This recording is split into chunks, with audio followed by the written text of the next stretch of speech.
Okay, so whoever are the black people in the Bible? Who are the white people? Who are the brown people in the Bible? This is a subject that there's not a lot of information out there. A lot of people talk, but nobody really has anything useful to say. They're just kind of opinions based on just what people want to believe. And there's little really intelligent thoughts about the subject. When I first was studying Rasta, I was like, the Rasta man's always talking about the tribe of Judah being the black man. Like, why do they know that? Like, what's that based on? And I read the Bible all the way through and studied the information. Like, I had a book reference. One of the books I read had an introduction by Bob Marley, and he recommended a book called The Black Presence in the Bible. And I got that book and found out there's a volume 1 and a volume 2. And I read volume 1 and volume 2 of a book called The Black Presence of the Bible. That was done by a group of African Americans called the Blacklight Fellowship. They wanted to know the same thing. So they all gathered together and just started compiling information and became experts on it and wrote a book on it.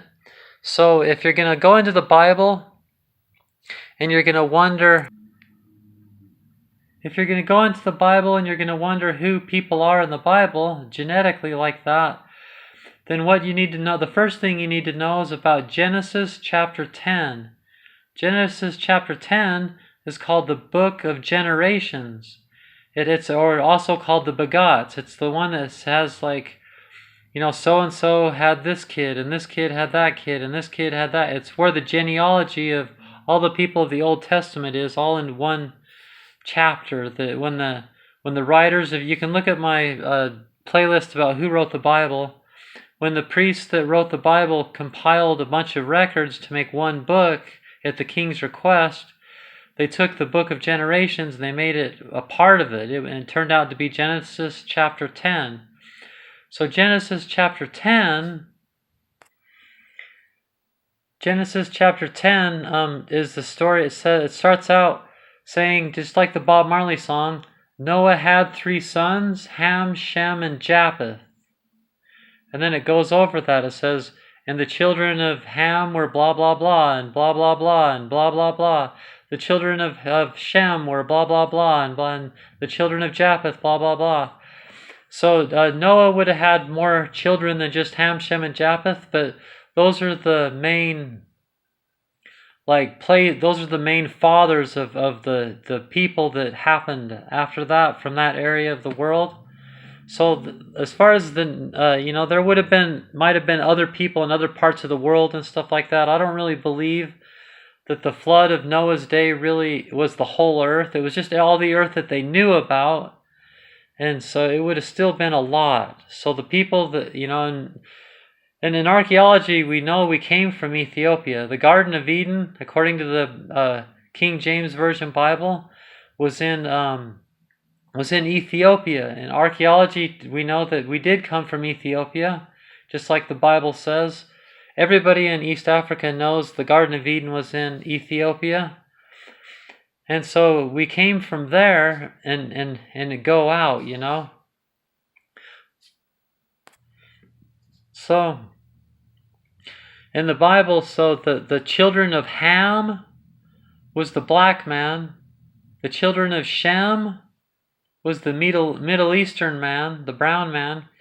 And the children of Japeth was the Native American, and also from Spain. So, the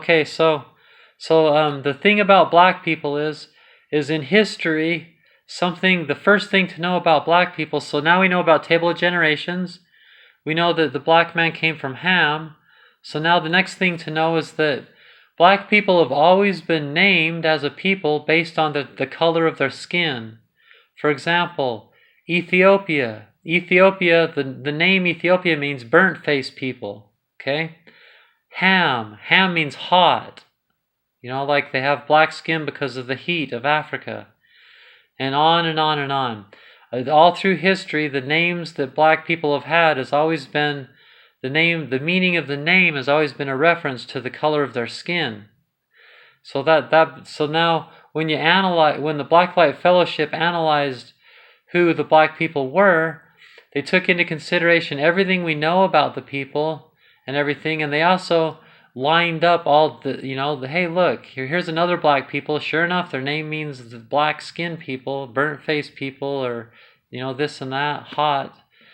So anyway, so you take all that and you find out you take it all the way back to Ham, and then just like after a certain point, then you just know. Then like some of the people you're not sure who they were, but they're related to a bunch of black people and their name means black people. So you're like, probably black people, okay? So Judah, the thing is in Genesis chapter 38, Judah, the 12 tribes of Israel, the children of Israel, of Jacob, renamed Israel, and his 12 sons that become the 12 tribes of Israel. That happens at the end of the book of Genesis, okay? He blesses his children in the second to last chapter of Genesis. So that's like how the story ends with the 12 tribes. But they're adults by then and everything. So the thing about Judah is he loved black women. He loved dark-skinned women. And that was forbidden. He wasn't supposed to make babies with black-skinned people, because the people of the Bible, the Middle Eastern people, are the descendants of Shem. And like I said, black people are the descendants of Ham. But Judah kept making babies with dark-skinned women, and it made Jah mad, but he just never stopped. He just kept making babies with black skin.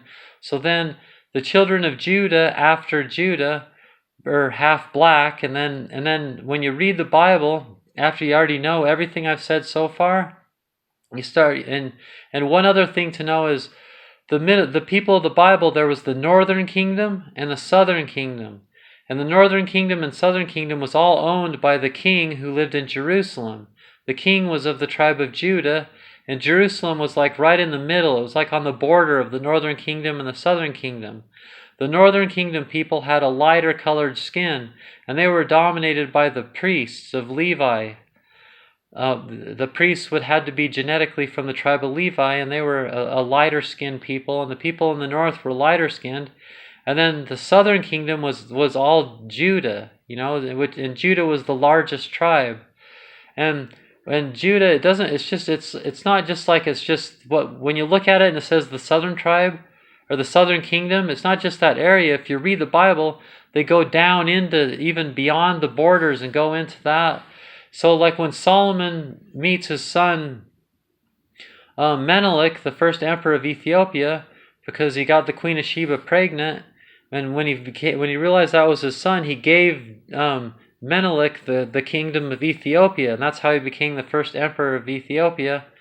And that's below what we call the southern kingdom. But on and on and on, there's all these stories of Judah being the southern kingdom, and then they go down below that, and they always have this tendency to go down and south, and it's just obvious that they're the black people, the tribe of Judah in the Old Testament, or the darker skin. They're the black people, the Phalasha, the Cushites, the Nubians, the Canaanites. Those are all Cush, Canaan. Those are all descendants of Ham, and they all go down south into Africa. So you can know who these people are. So Shem is the people of the Bible. First, they're black skin and brown skin people. The white skin of the Bible were the clean lepers. So in the Bible, some of the black people would be cursed by God, and their skin would flake off. There were unclean lepers who had the disease of leprosy, and they would put them in colonies because they had a contagious disease, leprosy. And then the clean lepers, if the priest could see that they're just clean lepers, they're just black people whose skin flaked off and they became white people, but they're not that contagious disease. They called them clean lepers, and the priest did some ritual things and everything, and they got to be with everybody else, but they were shunned, and there was racism against them. They were shunned, and they didn't have a good life. So eventually they go up north and go up into Europe and become the early European man, eventually mixing blood with the early caveman and everything, and just becoming the European up there. And that's where white people come from. But so if the white people are black people whose skin is flaked off, and so like you can read Leviticus chapter 13, Leviticus chapter 14, like especially Leviticus 13 through 17. You can also read the story of Moses when he looks down at his hand, and the Lord had his skin flake off white as snow. He became a white person for a while. Exodus 4, 6 through 7.